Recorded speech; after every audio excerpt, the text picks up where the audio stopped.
This has probably been the best podcast I've been on. Just the conversational flow has been amazing. Thank you.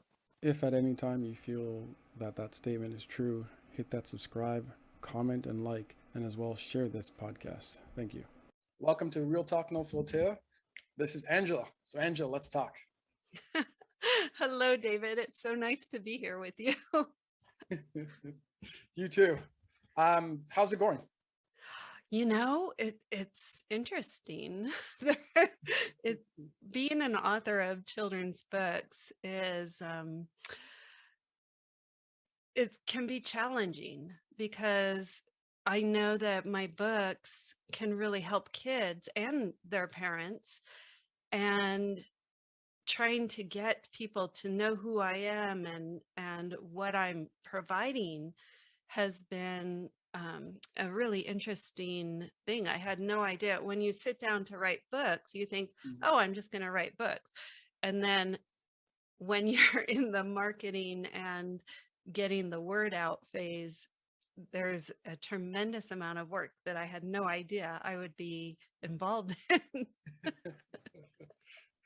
Do you strictly just write books for children's, or do you have mature books that you've written as well? I have been involved in 4 compilation books where different authors are offering stories, and those are intended for adults. Mhm. The ones that I've written involve um, stories that have things that happen to me, and one is about forgiveness, one is about surrender to life, and one is about travel, and then another is about that one. Let's see. Oh, it's that we all have magic inside. I love that, and it's funny that you say magic. I'm actually reading a book called True Gifts, and it really touches base on the magic within ourselves and the magic around us Mhm. to use the magic around us and within us to actually find our purpose. So it's quite Beautiful. interesting. Yeah, Yeah, yeah, that it sounds like an interesting book. What it I really is. Yeah. what I try to put across to kids in my fairy tales is that they are magic. Mm. They have magic inside, and the magic is love, curiosity, and playfulness. Very true. Very true. So And yeah. what made you actually start um I guess writing for children? Mm. To, to be honest, the books just started as I was writing for a 6-year-old, a friend's daughter, and I had no intention of putting life lessons into it. I was just writing a story. And as it grew and grew and got to more chapters and more chapters, I realized, oh my gosh, some of these characters are acting out some of the kind of things that I was faced with in my life. And the main character is having to figure out how to deal with that. And she's doing it better than I ever did because she's doing it with love. You mentioned a few times in regards to what you've been through. Are you able to give me an overview, or if you want to go in details of what you've been through? I can give you, nobody wants to hear the details of what I went through. Um, I was born in the Haight-Ashbury district of San Francisco in the mid 1960s. Mm. So I can paint a picture of this really magical place where there's music in the air, because Santana and Jimi Hendrix and Jefferson Starship, they were all right there. And um, I lived across from Golden Gate Park. So we would go sit in the park, and I specifically remember a sunny day in the park, and I'm weaving daisy chains or trying to weave daisy chains with my fat 4-year-old fingers. Um, that was one aspect of my young life. The other aspect was my father, and he was an alcoholic, um, enraged when he was drunk, and very emotionally, physically And um, I I believe he was sexually abusive, though I don't have any specific memories of that. I, as an adult, I had like zero memories of my childhood. And it was because my subconscious repressed a lot of things to keep Mhm. me from dwelling on them. Um, what I know now is that my father was a very sensitive person who was fed lies that he was ineffective, that he was a loser from his father. And he couldn't face those painful feelings that he carried around. So he escaped into alcohol. Mm. But, when the Bible says the sins of the father are visited upon the children, in this way, by escaping his emotions through an escape mechanism of alcohol, his behavior to his own children was monstrous. And so we had to deal with those same feelings that he was trying to escape. Um, Needless to say, I grew up and I repressed a lot of feelings. Anger was something that I just could not deal with. It was something that I was in judgment of anyone who was angry, and I could not allow myself to be like my father. So I grew up repressing anger, feeling like a loser, feeling like no one could love me, feeling like I didn't matter. Um, we had a little bit of a upset in our little family life in 1970 when our house burned down, and us kids were moved to foster care for a little while because the parents couldn't find a place to live. And um, fast forward, I got married at a young age to a guy who it turns out was very angry. Awesome. Guess what? Yeah. They do say that we marry people who remind us of our parents, and we, subconsciously we don't, or consciously we don't know it's a subconscious thing. So we're trying to fix our childhood. And um, I was not successful in that marriage in fixing my childhood, because basically he would become angry at a drop of a hat. I felt like I was walking on eggshells. I never knew what I would do that would set him off. And because his go-to was anger, what I ended up doing was repressing, repressing, repressing, and then exploding. And I would react in anger. So it was a very toxic relationship. My What I brought to it was equally as toxic as what he brought to it. It wasn't until 2017 when a wildfire destroyed our home. Yes, two fires. I know. It's like, what the heck? However, I had to lose everything before, when the only thing left in my life was this 32-year long abusive marriage. That was when I had to say, what am I doing here? Why am I here? I can't change him. I can only change myself. And if I stay here, I will never be able to change myself enough because I'll be in victim mode. So I had to leave. And that was the start of my making myself into something new. Wow, that's heavy. And then like I'm sorry to go off topic. I usually have like four pens on my desk because I like to write notes of what I want to ask you, and I can't find it for the life of Oh me. And I'm no. just like, no. So I've been typing, I've been like trying to like type, and I'm just like, no, I'm like forgetting these like key, like I always say these golden nuggets that you mentioned. So I typed in like, I just literally just typed in like a couple words just now, just something I remember. It was like, I can't find my pen, but it's okay. It's okay. We can wing this. Of course. Where was your mom in all of this? So my mom was really an angelic kind of person, very filled with love, and she taught me how to be filled with love. But she was the one who was working.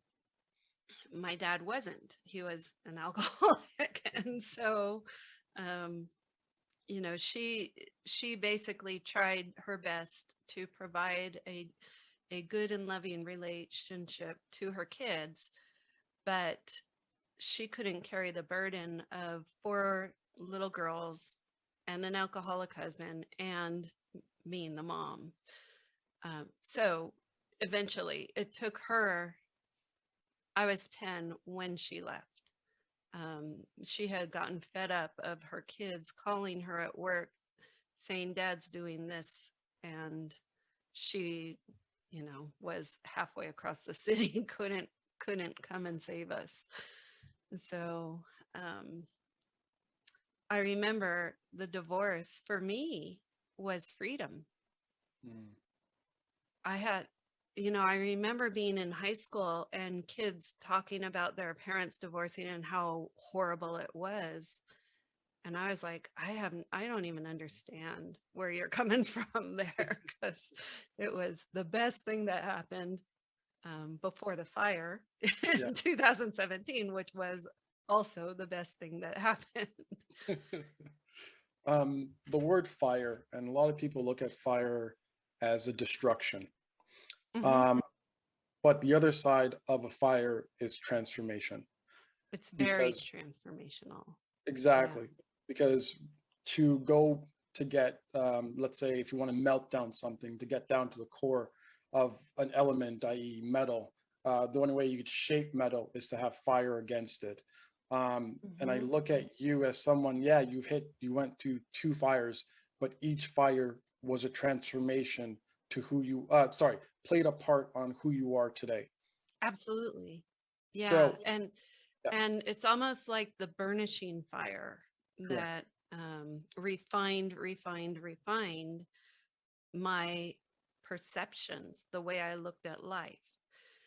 When I think of the fire in my neighborhood, 4 years ago, there are a lot of people, 5,000 homes were burned. It was a huge fire.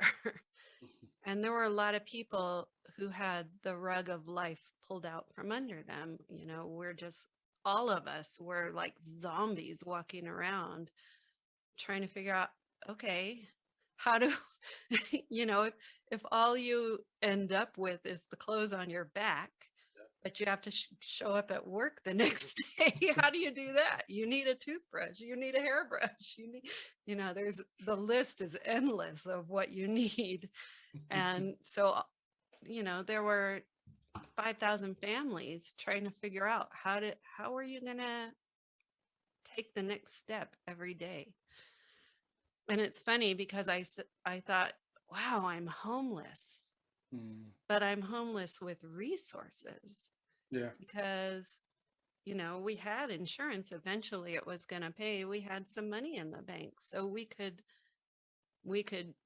manage this transition. And there were people who were renting, and they didn't have the kind of insurance that we had, and maybe they didn't have the kind of savings that we had, and so they were all of a sudden thrown into this situation where they had to live in FEMA trailers, or um, figure out. Some people had to just move to Yeah. be able to, because it was the San Francisco Bay Area is pretty expensive. And overnight, rental costs went from, because 5,000 homes were all, immediately gone. So if you can imagine a place that would have rented for under $2,000 was now renting for $4,000 overnight. Yeah. It was crazy. Yeah. Yeah. Wow. It's like the zombie apocalypse that everyone keeps talking about. A little bit, yeah. Now I know what to do, though. I'm Exactly. prepared for Just the real thing. always pack an extra bag. Just make sure your getaway bag is good, and don't forget a Have a toothbrush. backpack, yeah. I want to Which touch is base. actually good advice for everybody. Have a backpack that you can grab on the way out if a crisis happens, and it's got, makeup, a change of clothes, and medicine. Mhm. Boom. Yep, I 100% agree with you on that one, because disaster could happen at any point in time. It's nice to know that you have a getaway bag that you just go, and Absolutely. it doesn't have to be environmental disasters, because disaster in your life, like you mentioned, like the abuse that you've been through, stuff like that, sometimes you just want to pack a bag and just go. And And I just honestly believe go. that everyone should have that, just in case. Yeah. Yeah. It's good advice. Mm. I'm gonna do something different, Okay. um, and it's gonna be very touching, I think. With what you know now, if you could see yourself or give yourself when you were advice when you're at that age, when all that stuff would happen, what would Mm, it be?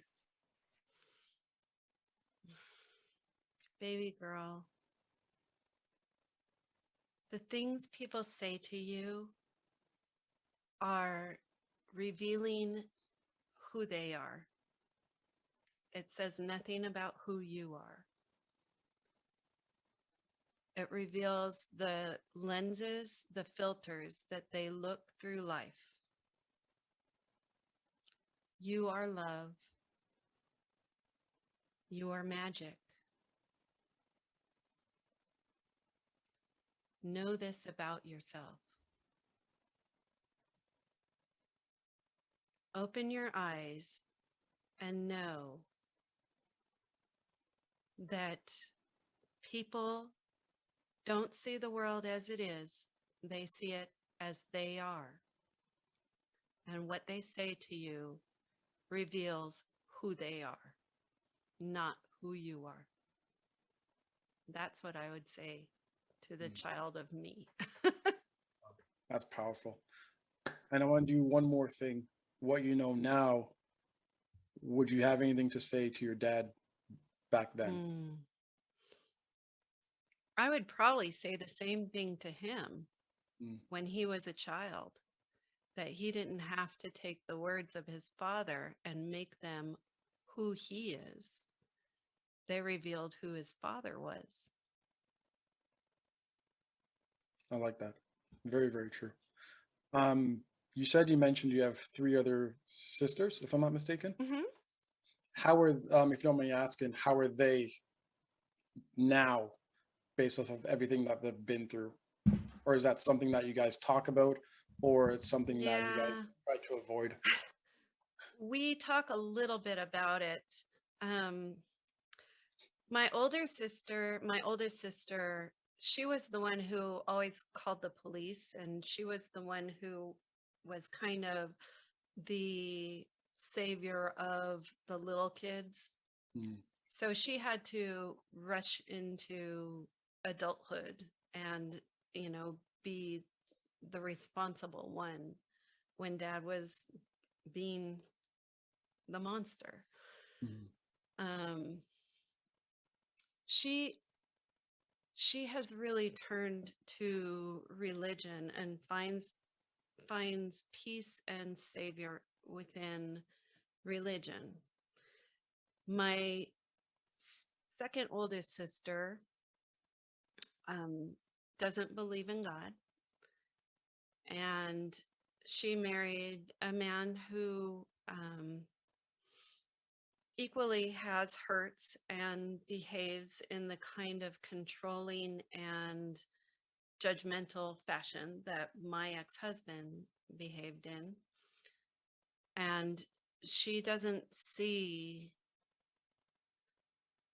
she stays into that victim role and she doesn't see her the way she plays in it, and she doesn't see the way he plays in it. So I can't say that she does have some joy in her life, but I can't say that she's not conscious about where she is and what she can do about it. Mm. And then my youngest sister, equally, she's very much left-brained, and so she doesn't logic and thought is what controls her. And she has buried so many emotions that she has terrible health problems. And I have talked to her about letting some of those emotions out and facing some of the hardships, but she's not really ready to hear it. Mm. And so I just send all of them love. And, you know, when we send people love, we're opening them up to be more love for themselves and for others. It's kind of that this brings me to there is a gentleman who has a Victim to Victory podcast, and his perception is if we share our victim stories, then we're opening them to light. Mm-hmm. And while I agree with him, I got into this really big discussion about Hitler and and you know, what role did Hitler play? And this podcaster, he actually has a terrible story of how he was in a bar doing karaoke with friends and he left, and somebody in the bar had like zeroed in on this guy and followed him home and beat him nearly to death. And in this discussion, I realized that the guy who followed him home saw in this other guy, this podcaster, a part of himself Yeah. that he could not love at all. And so Mhm. he reacted in not love to this part of himself. And when we look at Hitler or these kind of persecutors, abusers, in a way, we are being a mirror to them to show them where they are not love. And when we can hold them in the space of love in our hearts, we're opening them up to see that they are also love, even though they're in denial of it. And it's a hard thing for people to grasp. You know, that guy beat me. Why am I supposed to love him? Yeah. And that's all true. You know, we can't deny what happened. But when we are pointing a finger and blaming someone else, we're in victim. And when we are in victim, we have no power to make any change. But when we can rise above and see the role that we had, even if it's just that we were a mirror to reflect the not love that this person was carrying, once we can look at it from that higher perspective and not be the victim, we are freed from carrying that victimhood, that blame with us. I love that. It's very, It's very true. really powerful, but it's also hard. Yeah. Yeah. It's, Because yeah. I was in my marriage, I was victim for 32 years, Hmm. and I blamed him and I blamed him. And for me, it took a fire to snap me out of that behavior. Yeah. I believe that, and I love this theme with fire that we're talking about, because I remember some thinking about at your thinking about your sisters. I'm thinking about as well as that guy that beat up the podcaster. And the only thing I can think about is that sometimes we are placed in a fire, Mhm. and while we're in the fire, we do not accept that there is a fire, and And not. we Yeah, don't see the role we're in that yes, fire. Yeah. exactly.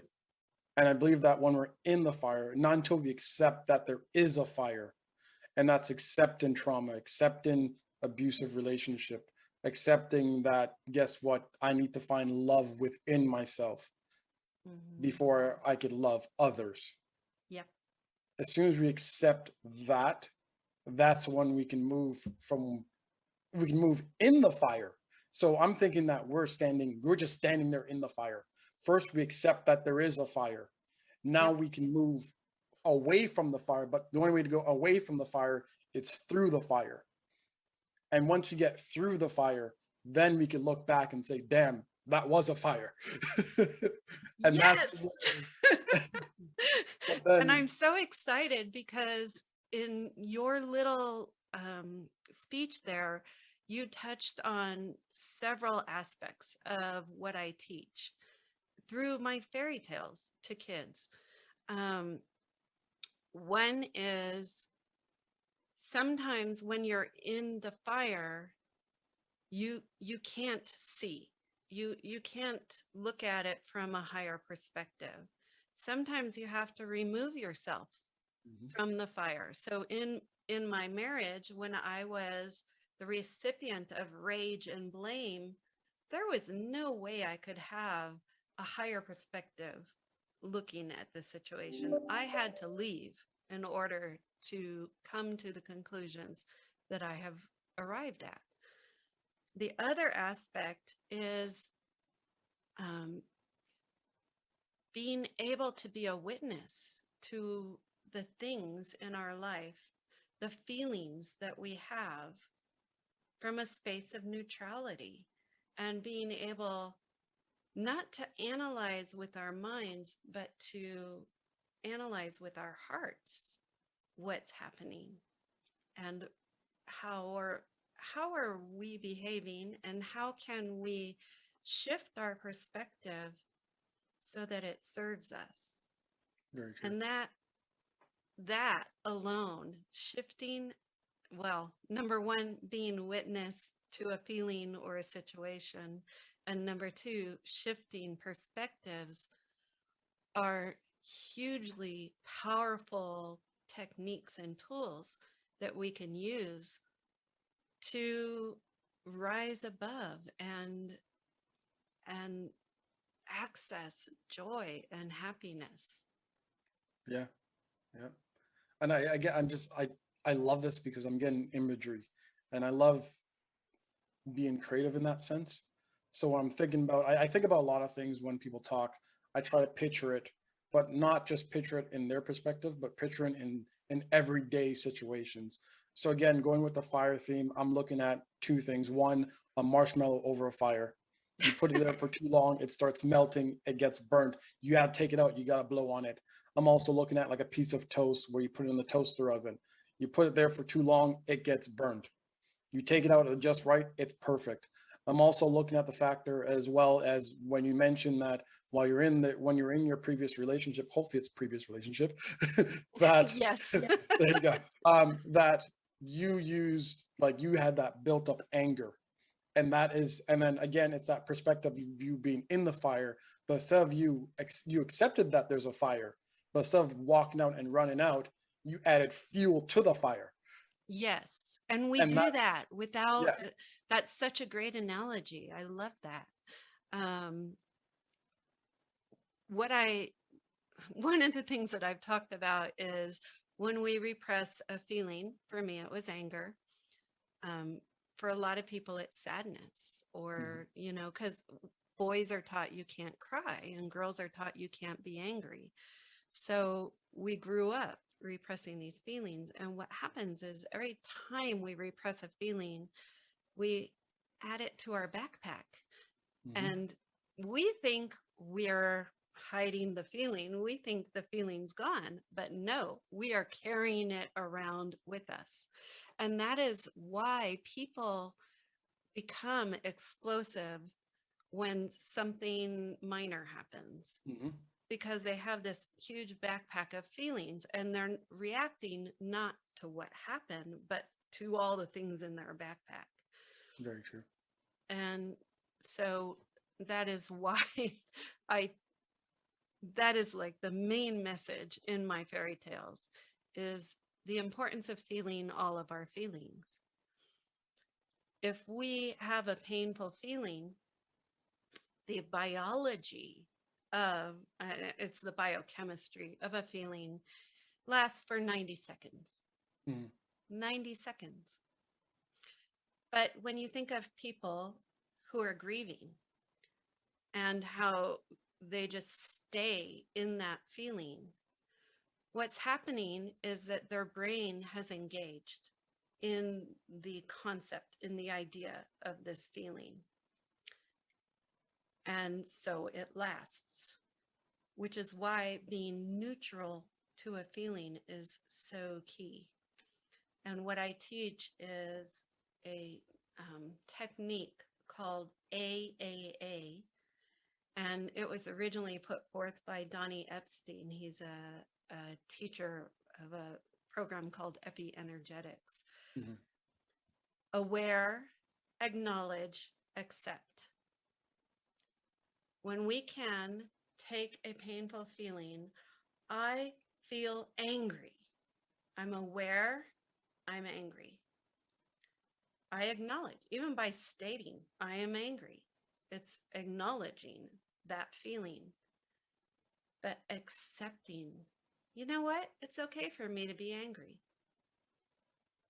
I accept that I have this trigger within me that is responding with anger. And that allows the energy to flow. So 90 seconds, a minute later, I'm not angry anymore. I'm gonna throw something out there that hopefully that makes you think about something. Okay. They always say that emotions is energy in motion. Yes. And at the same time, you mentioned earlier that when that we are programmed as little kids, boys aren't able to show emotions and girls cannot be angry. So my thing is, if that's the case, and if emotions is energy in motion, do you feel that at a young age that that energy, that emotion, that we should be naturally um well, what can I say? Naturally, that we naturally have within ourselves has been suppressed and Yeah. changed based off our environment. Very much so. And it's interesting in different countries, the way that this expresses, because I spent a year in England, and um, the whole country, it's like, keep calm and carry on. Like, don't feel. I did a guided meditation there, and the guided meditation was to feel, is basically close your eyes and remember being a kid, and remember a time that was really happy, and feel the feelings that you felt while you were doing whatever made you happy, whether it was riding a bike with your friends or whatever. And I remember I had this room full of people and they're all looking at me blankly. What? Feel? What? We don't know how to do that. So, yes, the culture, the society can teach people to not feel. And that's a great disservice, because repressed feelings can come out in big ways, like anger, like substance abuse, like health problems. And people are so in fear of feeling, I don't want to feel like I'm a loser. I don't want to feel sad. I don't want to feel this way. And that resistance to a feeling keeps the feeling with us. Mm. So every time we try and push it away or we grab onto it, we prolong the feeling. It's only when we can be a witness and accept that we're having the feeling that we gain freedom. I like that. I like that. I'm not sure where to go from here. Let's talk about your books. Let's talk about your books. How long have you been writing for? Just a couple of years. Yeah, my first book was 6 months after I left my marriage. So the fire happened in 2017. I left the marriage in 2018. It took me some time to come to terms with everything.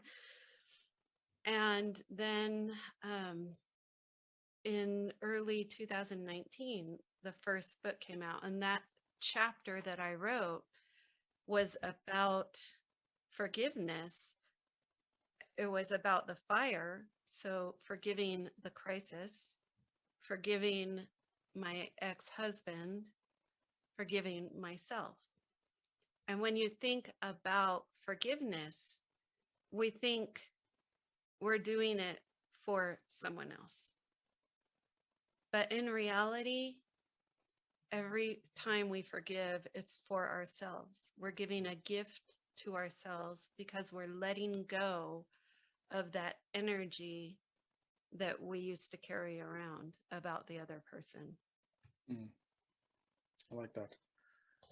Your books, are they available, I assume, on Amazon or Yeah. through something? Okay, perfect. Perfect. Yeah. So we've kind of danced around. My children's series is called The Bella Santini Chronicles. Book 1 is on Amazon. And the book is actually designed for parents and kids. So it's not really only about kids getting these messages, because so many of us, we grew up being taught to suppress our feelings. And so the books are intended also for the parents or for adults. There's book club questions at the back that really help you delve into some of the messages in the book. And for parents, there is a letter from Queen Tatiana. And what it's intended to do is give parents a deeper insight into these tools and techniques that we've talked about today, so that when they're talking to their children, they can bring that higher perspective to the conversation. That's awesome. Any final thoughts or words that you'd like to share? Because I feel like this whole thing has just been golden nuggets, like every single step of the way. It's been fantastic. Honestly, it's been fantastic. Thank you. Well, and you have been a fantastic interviewer, because you have such great insights that you're bringing into. You brought golden nuggets to this too. And so it's been a fantastic conversation. If I had any parting words, it would be to parents to take a breath. There's so many stresses in this world. COVID lockdown has been very hard on parents, because they're having to work at home and they have their kids underfoot the whole time, and they're trying to balance this whole thing. And they know that their kids are suffering because social isolation, and they're suffering from social isolation. And it's such a trying time. Take a breath and just breathe in and feel the love that you are. I like that. And know you're doing the best you can with the tools you were given. And there are tools out there that can help you maybe approach a situation from a different perspective. Know that you are love and you're doing the best you can. And Angela, I 100% I agree with you, because this is, I believe, the first pandemic that this generation has gone through, and we're all learning. Yep. It really is one big learning experience and exercise, I would say, because we're so, as parents, I'm not a parent, but I know there's parents out there that when you go to work, it's sad to say, it's like that freedom away from your kids. Now that you have to deal with them on a day-to-day basis, versus seeing them after work or even before work, you kind of have this break. Right. I Away used from- to think of it as I was able to speak to adults. Yeah, exactly. Yeah. And so yeah, everybody's in the pressure cooker right now. Yeah. And kids don't know what to do because their world has been turned upside down. And they're used to going off to school, and they had the attention of the teacher, or they had, their friends. And now all of that is kind of strange. Yeah, yeah. You get the stress from work at home. There's no Yes. verse. It's different because While your before, kids are running in, mommy, mommy, daddy, daddy. exactly. And that's what I mean. Like before, you're able to go to work, have the stress there, and then on your drive to come home, decompress. Now it's at the house and you're stressed. Kids are bugging you. You can't, there's no way you could decompress. And I think that's what's causing a lot of mental health issues during this time right now, is that there's no decompression. You see a lot of people turn into drugs and alcohol. Suicide rate is up. All these things. That suicide rates for kids is up. Yep. And this pressure cooker that we're all in is, you touched on it with what you're talking about, this separation. Mm-hmm. Because, in truth, we are all one. Mm-hmm. And we had compartmentalized our lives.